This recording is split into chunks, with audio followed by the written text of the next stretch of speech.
त्यता गएन म बिहान हिँड्नु आउँदाखेरि क्या यता पर्काको पर्काइदियो गोपाललाई भन्यो मैले अनि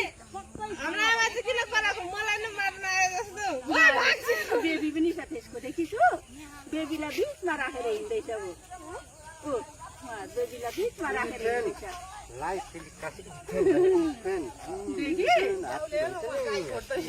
किरण दाजुको घरको अगाडि त ड्याङ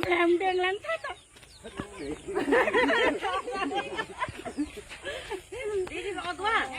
बेबीलाई बिचमा राखेँ ऊ पानी हेरमा नुहाउँदैछ नाति दर्शन भन्नु दर्शन गणेशजी प्रणाम मजा पर्दैन भाइ नसिकाउनु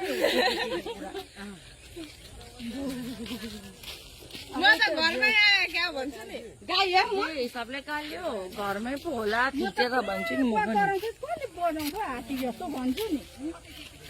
सुत्नु पाइनँ हो म अब टाउको कस्तो हुन्छ मलाई नाउ गरेर सुत्ने कहाँ 8 बजी 6